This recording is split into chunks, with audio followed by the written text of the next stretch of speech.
Hello, everyone. Welcome to our Saturday broadcast on mindfulness and the practice of the Buddha's teachings. We're here, as usual, to answer questions you may have about your practice, questions about practicing meditation in our tradition, questions about practicing Buddhism in your daily life, questions that are of importance to you, not just for curiosity or intellectual satisfaction, but that actually have some meaning and some urgency in your life. So we will begin answering questions at 15 minutes after the hour. In the meantime, you have time to post your questions in the chat and then take the rest of the time to settle in, clear your mind,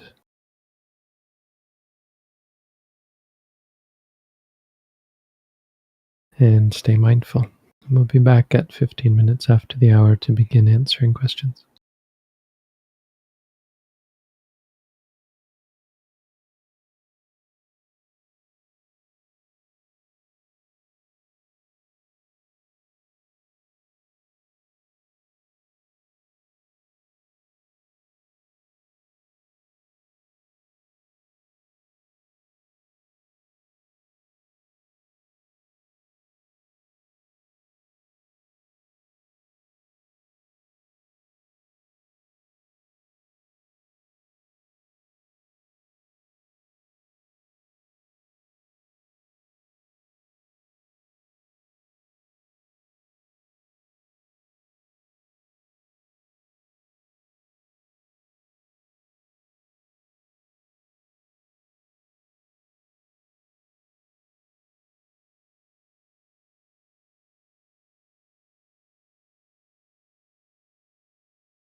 Okay, that's 15 minutes.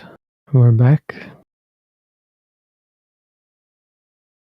So from here on, we'd ask that the chat be reserved for questions only.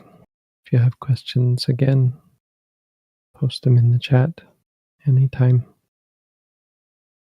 We'll answer the questions that we have.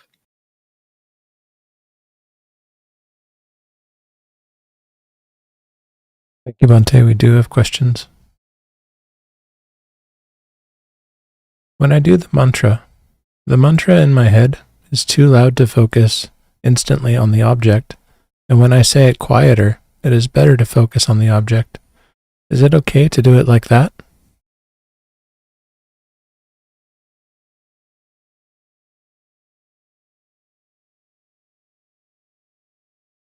I think you're misattributing the cause of the problem. The problem isn't on anything you're doing. The problem is on the object. The problem is that objects are impermanent. So you won't be able to focus on the object anyway. The noting isn't to focus on that object. That object has already arisen and will cease.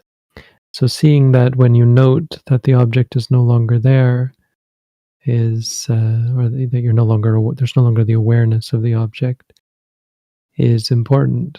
It's an understand, or it's cultivating an understanding of impermanence. That's what we would expect. The mindfulness isn't about focusing you on, or noting isn't about focusing you on the object that you're noting. It's about cultivating that a clarity of mind that will allow you to focus clearly on objects. Because the only reason we're not able to have a clear mind and focus on objects with clarity is because of our reactions, our bad habits of reacting and obsessing and getting caught up in, as we were talking about in this study course. This morning we were studying the Bhaddekarata Sutta, and it says you don't get caught up asanghirang. You don't get caught up in the objects that arise. And so mindfulness is just about stopping that from happening. Because when you experience most things in an ordinary context, you're going to get caught up in them. You're not going to see them clearly. And so to stop that, you remind yourself. That's what the word mindfulness, that's where that's where the word sati comes from. You remember, oh yes, it's just that was just seeing, or that was just pain, or that was just the stomach rising. That's what you're doing. It's not a question of using it to go back to the object. The object's already gone. The experience has already happened. You're just trying to create clarity or maintain clarity about that object and prevent the subsequent arising of greed, anger, delusion.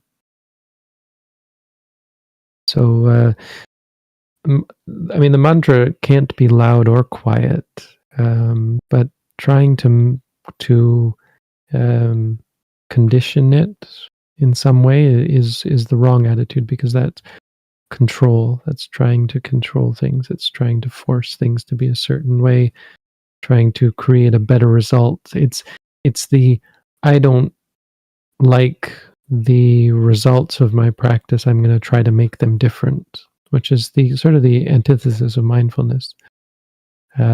This situation you're describing of loud and quiet, well, there's something going on in your head. So there's probably lots of things going on, and all of those things you should take as objects of mindfulness. Again, not to focus on them as a result of the mindfulness, but to create clarity so you don't try to adjust or fix or control. So you experience and let go and continue in the present moment.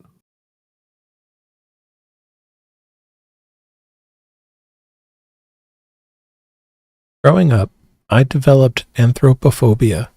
which impacted my ability to express things sensibly, conversing with people. It's also difficult for me to accept seeing people laughing and having fun in places, like a doctor's place or monasteries, where I expect seriousness. I feel out of place and not fitting in anywhere. How can I help myself learn to trust people, not judge them, and reduce my conceit? Yeah, we'll try not to reify any of these things or identify with any of things. Like, you're using a lot of language that hints at the idea of conceptualization.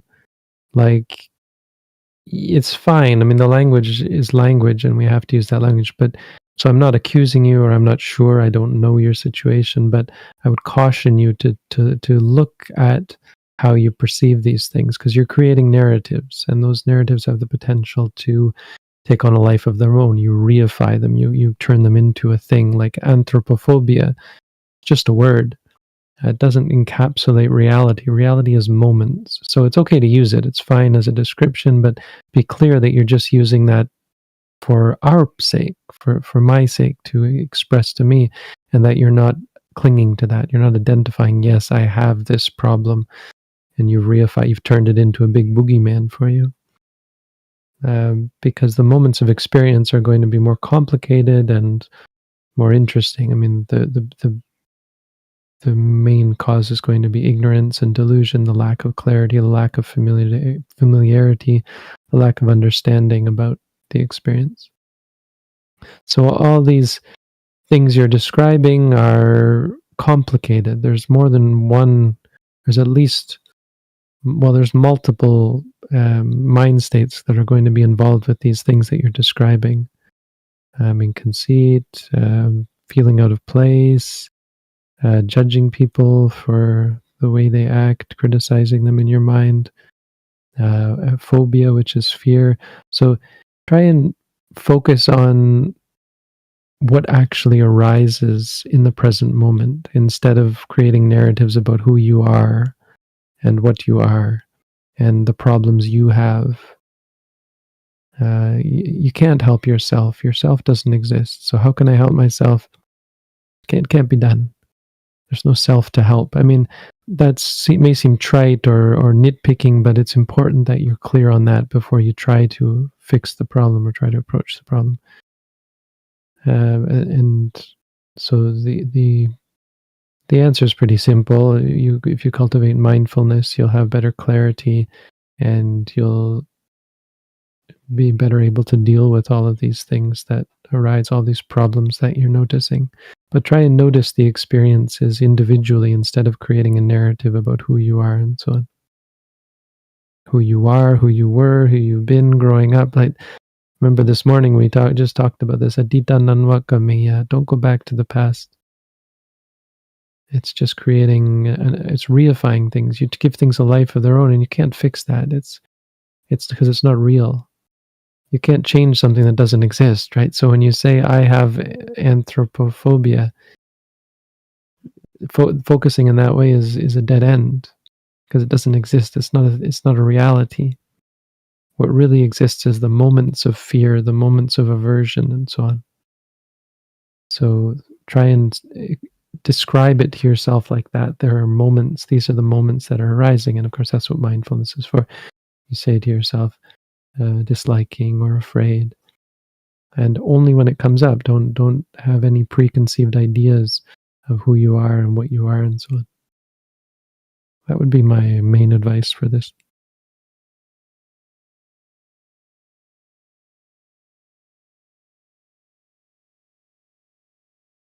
Can I use Maitri meditation as a substitute for noting? Because whenever I note, my mind notes things even at night. I don't feel tired next day, but I am worried about not getting enough sleep. No, you can't use it as a substitute for noting. It's a completely different type of meditation. So yeah, I mean, you don't feel tired, then the only real problem here is the worry, and you should not worried. That will sort itself out. If you need sleep, you'll get sleep. Mindfulness will not interfere with the need for sleep. Other things might, and they can be byproducts of for a beginner meditator, where you obsess or you stress or you worry or you fuss about trying to have perfect meditation. But that's not mindfulness. That's just a byproduct of applying your bad habits, your unwholesome tendencies to mindfulness meditation. Mindfulness can be a struggle in the beginning because of this, because you're doing it all wrong. I mean, you're using we use our defilements, our unwholesome tendencies as weapons. Getting angry when our practice is not going well, for example, or greedy, wanting our practice to go well, or conceit when we feel like other people's practice is better than ours, or our practice is better than theirs, or so on. Lots of things that can go wrong. But no, mindfulness won't do that, and it certainly won't get in the way of your sleep. But yes, in the beginning, it can be a challenge. But if you're patient and you continue to practice, especially if you practice under a teacher, I don't know if you've done our at-home course, or if you're interested in doing the at-home course or the intensive course that we offer. It's a really good way to straighten your practice out. And you should see that mindfulness should be really good for sleep. It means you probably will sleep a little bit less than before, because you don't need as much sleep. Why? Your mind isn't as tired, isn't as stressed. When they say people need so many hours of sleep, they really have to be talking about the average person who doesn't ever practice mindfulness meditation, because there are so many things you can do to your mind that tire you out more and require more sleep, or keep your mind fresh and reduce the need for sleep. And mindfulness is one of the latter. It certainly reduces the need for sleep. There's no question about it. Now, metta or Maitri in Sanskrit is useful as an auxiliary meditation. It can be useful if you want to cultivate the jhanas, the samatha jhanas, and even gain magical powers and that sort of thing. But we use it mostly as an auxiliary meditation, a supportive, a protective meditation. So it's in no way a substitute, because it's totally different. It's never going to help you see the three characteristics, not in the way that mindfulness will. But it's supportive in that it reduces anger and ill will towards others, and obsession over revenge and that sort of thing.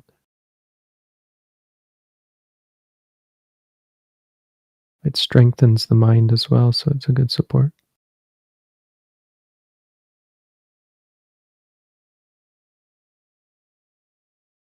I come from 20 years of zazen and shikantaza. Repeating the words falling and rising disappear after a few minutes naturally, left only with my breath. Is that okay, or should I keep returning to the words? So, I mean, let's analyze. There's something usually missing from this kind of a description. Not being critical, but this is common sort of description. So, be clear that rising and falling disappear right after you say them, and I that may sound kind of pedantic or whatever, but it's important to understand what is really meant by disappearing, and that you're leaving something out, most likely, from this description. So you say rising in your mind, and that saying of it in the mind arises and then ceases immediately.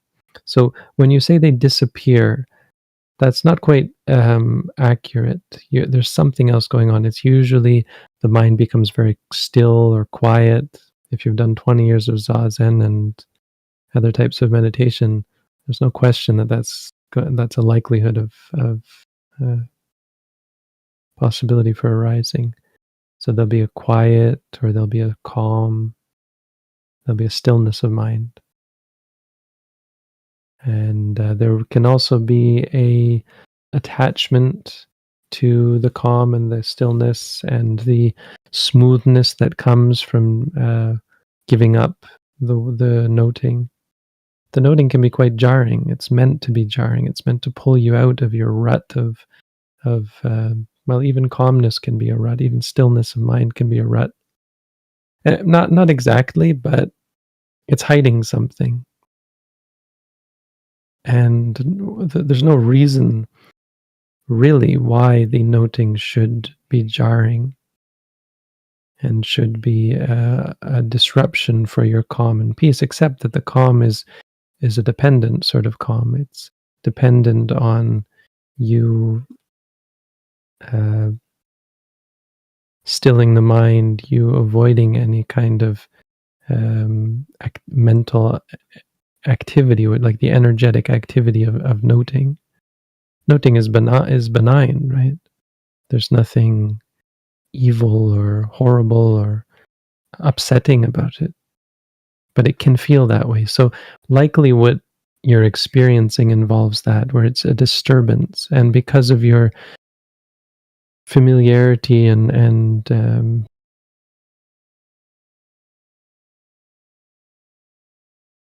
well, we might say your comfort that you find in things that are in stillness of zazen and so on,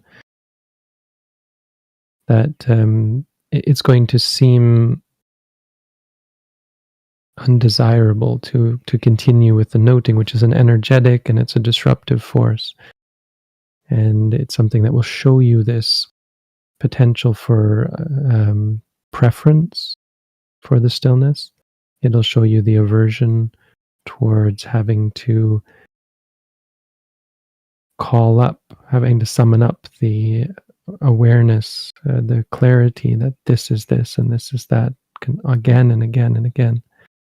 It's like you can think of the noting as like exercise. It's different from calming meditations for that reason. It's not meant as a sort of a retreat or an escape from reality. It's meant more as a toughening up, providing you with the tools, the weapons to face experience, to face the discordant, unpredictable nature of ordinary experience. It's a different sort of exercise. But again, the aversion is unwarranted. If I'm not saying likely in these sorts of cases, it's likely that there is some sort of subtle aversion towards it that leads you to disincline towards it, and it's natural because of how much more pleasant it is to have meditative states. But so there's nothing wrong with those meditative states, but the attachment to them can be very subtle and hard to notice, and something you should pay attention to. So the answer is yes, you should keep returning to the words. It's a challenge for you. You should see it like that.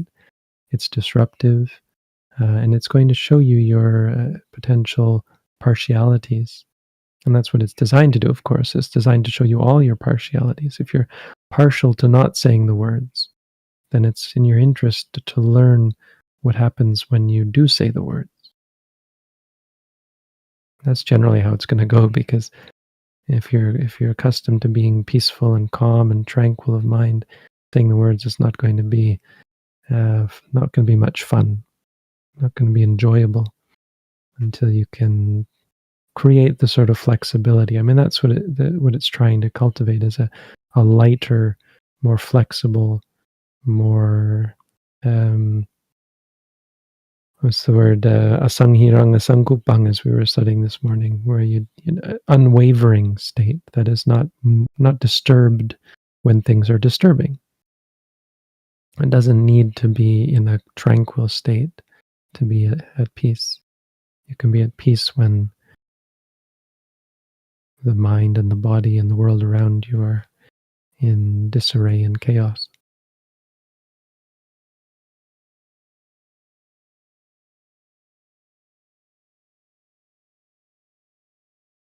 I tend to notice less self-control and mindfulness after practicing vipassana, and I worry about my impact on others. Can I follow the Eightfold Path without practicing traditional meditation?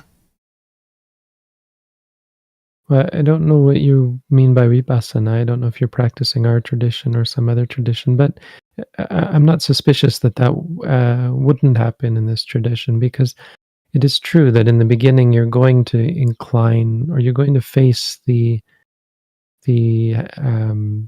potential for disinclining to control. You'll be less quick to try and force your mind to stay in control. So anger is going to have more of an opportunity because you're not going to find ways to suppress it, avoid it, ignore it,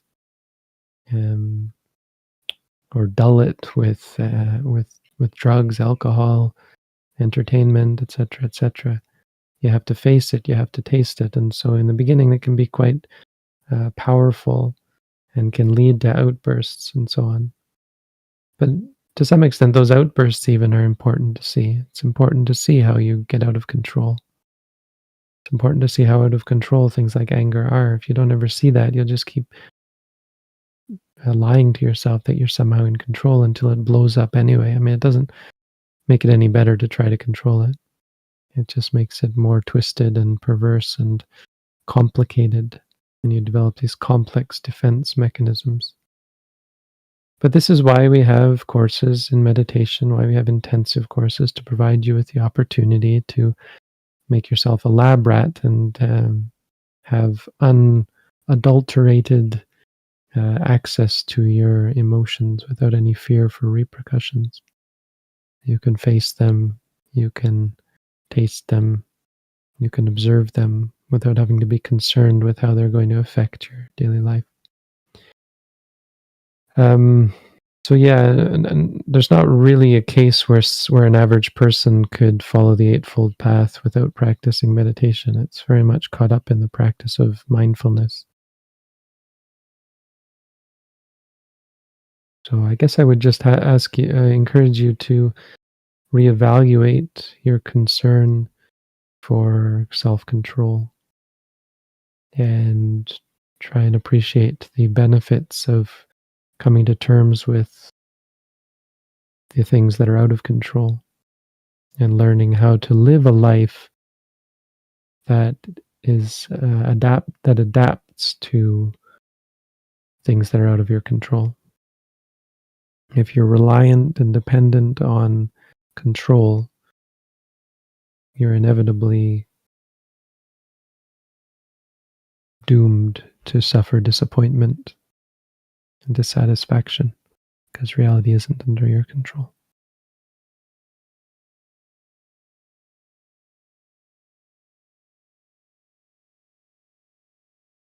How does one go about gradually cultivating mindfulness when caught up in detrimental emotions? I am able to note barely, but still reacting or indulging negatively in the moment. Well, gradually, very slowly. Seeing, because part of it is that it's not just about preventing the reactions or preventing the indulgence. It's about seeing the unwieldiness of the whole thing and seeing the suffering involved with it, and seeing to such an extent that you grow weary of it. You grow weary of it. Atanibindati duke.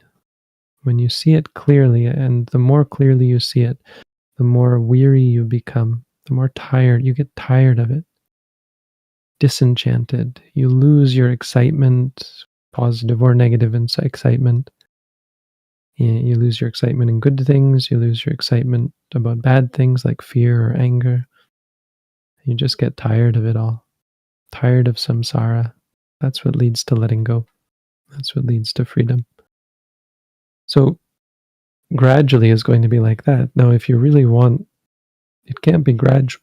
It can't be gradual. If you really want results, you have to engage in intensive practice. You really have to do intensive course practice to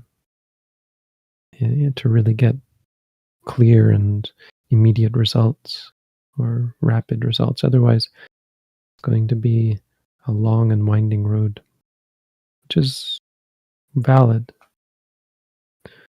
but far less effective. That's why we recommend people to start gradually to get an understanding of it at home, doing the at-home course, and then to really consider doing an intensive course where you can go further and really get a solid foundation in it.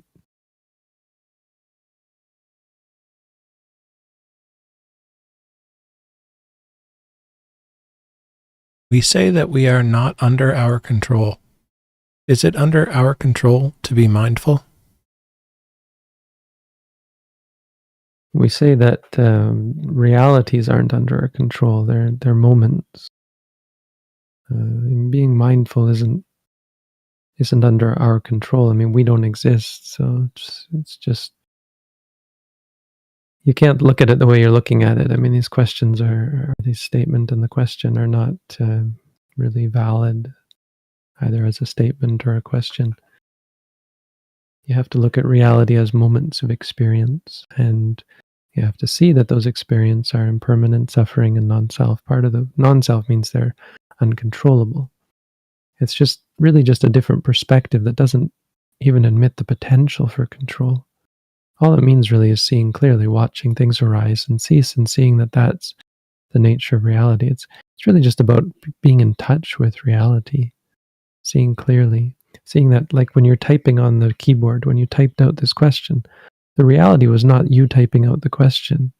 The reality was the moments of experience in the mind. What happened when the thought to type arose? Right? That happened. At some point there was a thought. And there was formation of the thought. Maybe there was desire, maybe worry. And then there was the physical result of the typing. All of those things are moments. And that's what you have to pay attention to. And if you focus on that, you'll see reality is not exactly what we think it is. And a lot of what we think reality is not really real, like us, like I. These things have no place in reality. So you have to kind of move away from a theory of what is, like, is there a self or that sort of thing. You have to move towards the practical reality of experiences and trying to understand the nature of experiences. You don't need some metaphysical theory of the self or the soul or that sort of thing. They're just not useful.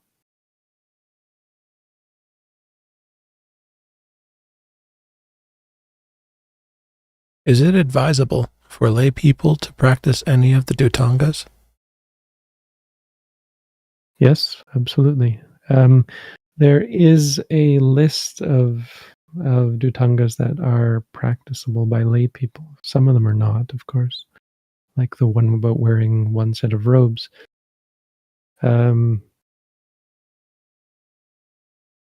Yeah, the alms round is probably not really practicable. I mean, you could do some of these things in a modified form for lay people, but like, look at it. Actually, now that I think about it, I'm not sure if it actually mentions. I think it mentions for lay people. It certainly mentions for bhikkhunis. It says for bhikkhunis, not all of them are valid, but I think it also, in the Visuddhimagga, I think it also mentions which ones. Of course, many of them are obviously valid, like the Nesajikanga, never lying down practice. The living under a tree is possible, though not recommended in all cases. I mean, it's not allowed for bhikkhunis, just because of the problems that they had with bhikkhunis being sexually assaulted, living in the forest. Things like that. You should be wary of. Eating one meal a day, obviously, these sorts of things, especially during a meditation course. Of course, yeah, they're great things. But don't fixate on them. It's just good to try, mostly when you're doing intensive practice. But they're not a substitute for mindfulness, and that can be a mistake that people make for all of the various types of ethical precepts. Don't mistake them for the practice that actually leads to the goal.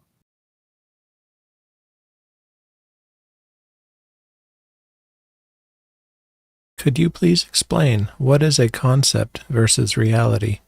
I know you just mentioned it, but I still have some confusion.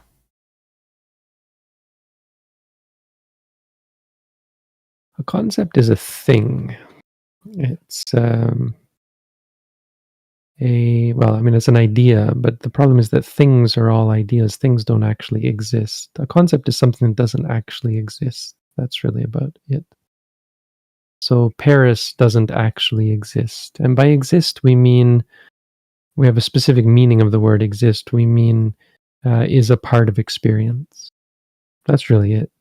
Because there are many things that are a part of experience. Not that many, but there's more than one. There's multiple things that are part of experience, but there's infinite things that aren't. Like, let's say a rabbit with horns is a concept. A rabbit with 2 horns is a concept. A rabbit with 3 horns is also a concept. A rabbit with an infinite number of horns is also a concept. You see, so there's an infinite number of concepts. I am a concept. This monk that you know, and you've come to the YouTube channel of this monk, is just a concept. And there's infinite, right? How many humans are there? And how many possibilities are there? This is all infinite. It's infinite, but none of it's real. It's not a part of experience. You don't ever experience me.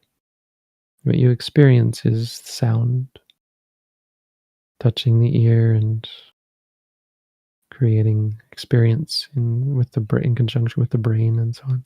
And the mind, experience in the mind. So that experience of hearing is real. What is it? Well, not every aspect of what it is should be clear to you, but you can understand some important qualities of that experience of hearing. And the only ones that we consider to be really important are whether it's permanent or impermanent, whether it's satisfying or unsatisfying, and whether it's yours with itself or not self.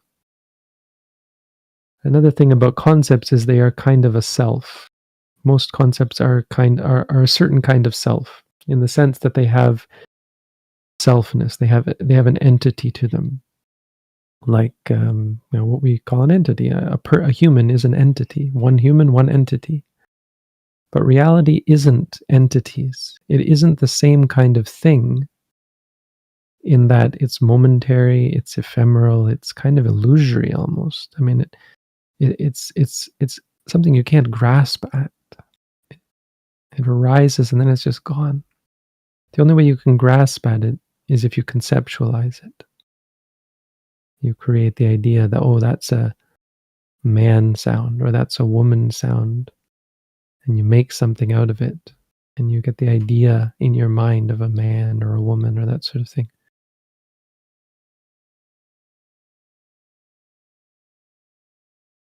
But that's the difference. Realities, we simply mean experiences or the various aspects of experience. And by concepts, we mean entities, people, places, things, ideas, things that only exist as mental creations. Because the rabbit with horns, anyone would tell you that's just made up. You just made that up. There's no such thing as a rabbit with horns.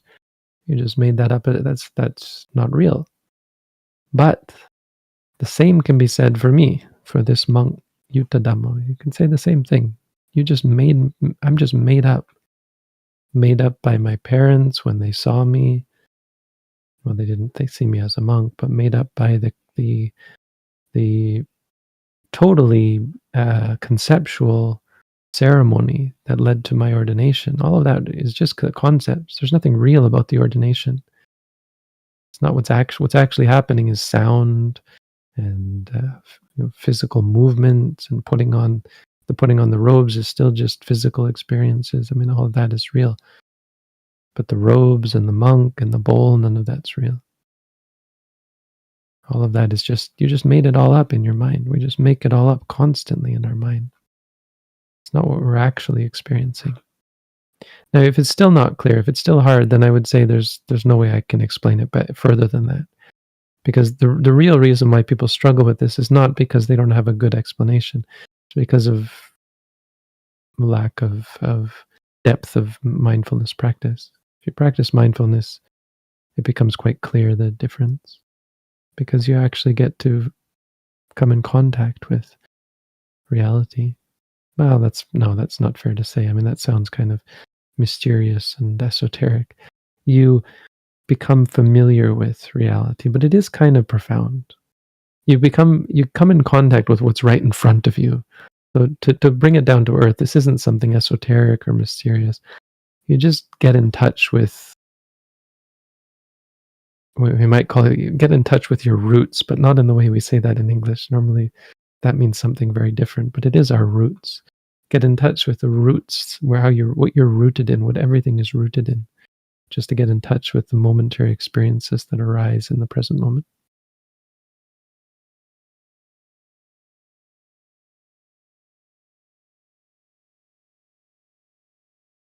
I do this meditation, but I have a book that describes the same method without saying the mantra words in your mind. What are the benefits of using the mantras? And if any, what are the drawbacks? There are no drawbacks. The only potential issue is if you obsess over the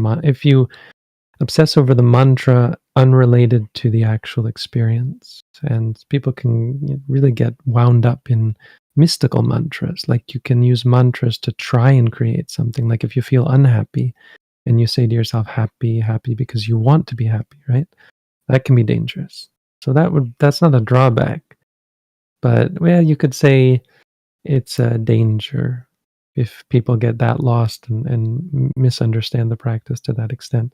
Mantra meditation is ancient. It's not just this. Look anywhere in any tradition.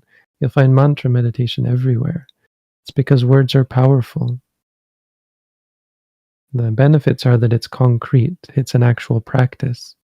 I don't know what this method would be without the mantra and how you could recognize it oh, maybe you mean watching the stomach rising and falling. But without the mantra, I'm not sure anymore what you're doing. It's not clear to anybody what you're actually doing. It's not a concrete practice. There's no concrete sense that you're straightening the mind.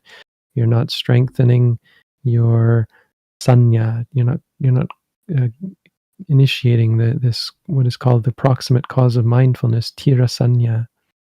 You're not strengthening your recognition that this is this, this is this. You're not creating this state where you see that what is seen is just what is seen without any extrapolation or judgment. You're leaving room and leaving potential for extrapolation, for distraction, for bad habits. I mean, the greatest the description from the person who has practiced Zen for 20 years is one of the greatest examples of how powerful mindfulness is. It shakes up very strong meditation. It shows you sometimes subtle, and I can't really comment on that person because we'd have to have more interaction to really to know whether what I'm about to say is true. But it's quite common for it to show you some minor wrinkles in how you've subtly cultivated attachment to one thing and aversion to another. Mindfulness really makes you honest, or the mantra as a practice used to cultivate mindfulness really makes you honest. I mean, used as a samatha technique, it makes you, well, not so honest, but it creates honesty in a different way because it's honest, right? If you're noting a bright light and you say white, white, white, that's a samatha practice with a mantra, and you get very honest about the whiteness, and so there's no hindrances. But it's missing the sort of honesty that ties you to ordinary experiences because it's for the purpose of dissociating from your ordinary experience.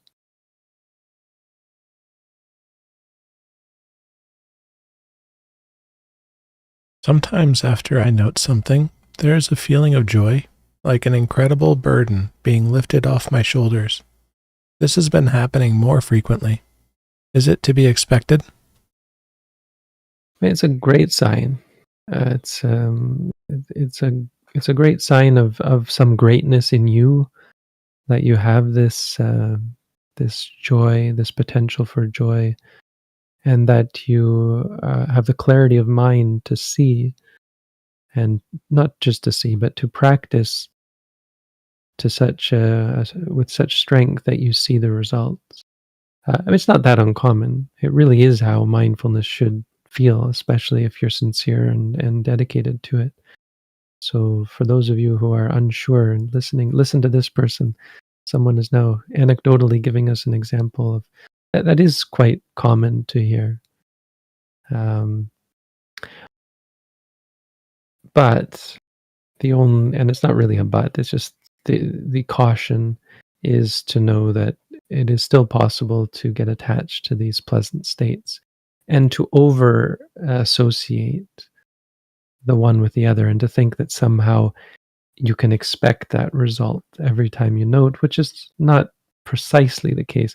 The burden, generally, yes, like it should feel like when you're mindful, it should feel like you're lifting a burden, uh, generally speaking. But the pleasure can often be a trap where you come to expect it and you come to anticipate it and depend upon it as an object of desire and attraction. So when this sort of thing happens, two things. One, appreciate that you're seeing good results, but remind you, as always, to be mindful even of the good experiences. If you feel joy, you have to note that. And there really isn't any long-term connection one from the other. The lifting of the burden should become more and more familiar and should really be a part of it. But not always the joy. The joy is something that it's not a problem. It's a good sign for sure, but also a very dangerous one because very common object of attachment, which then leads you to not be mindful and to get caught up in expectation and even potentially try to force it and try to control it and make it come back and make it stay.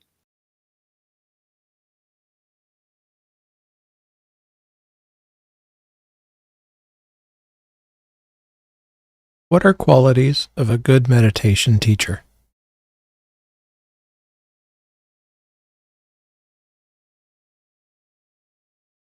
Well, the biggest quality is they know how to teach. Some auxiliary qualities is they don't have greed, anger, or delusion.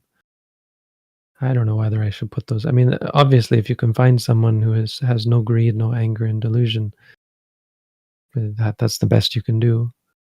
But it's not necessary per se. If someone can parrot the teachings well, who has learned how to pass on the teachings, um, I mean, if someone is not mindful and is not cultivating mindfulness, then it isn't going to be that powerful for them to have the capacity to teach, the intellectual knowledge, let's say, or the practical knowledge or that sort of thing. But I frame it this way because I want to caution you against looking for too much, really. The biggest problem that I've seen in a meditator, and often it is an expression of greed, anger, or delusion, is teaching the wrong things, teaching things that are unorthodox. And unorthodox isn't always bad, but if it's going to be bad, it's going to be because it's going to be something unorthodox. So it's hit or miss, I guess. More often miss, You're much better off focusing on the orthodoxy, focusing on what has worked for thousands of years, focusing on the tradition.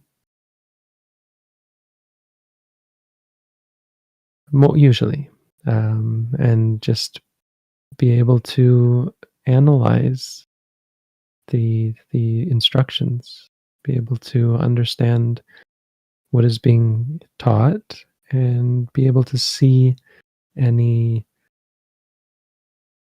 weirdness about them.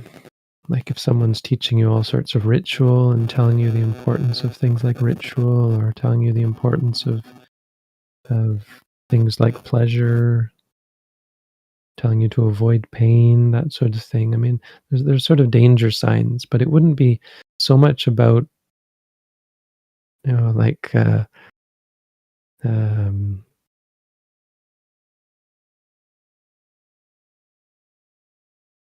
vigilantly paying attention to the qualities of the meditation teacher. I would pay much more attention to the actual instruction. And if the instructions are solid, you should be good to go. And if the person has strong greed, anger, and delusion, it should come out in the instruction. But that's really all you have to look for.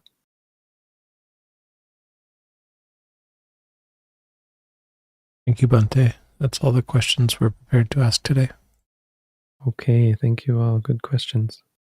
Thank you all for coming, for asking the questions. I certainly appreciate people's interest in mindfulness practice. The Buddha, Ananda actually, after the Buddha passed away, said that the practice of the 4 satipatthana is what was going to allow for the continuation of the Buddha sasana. So appreciate everyone's interest and dedication to mindfulness.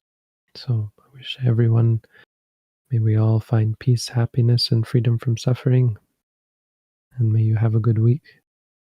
Thank you, Chris and Jim, for helping out this week. Sadhu. Sadhu.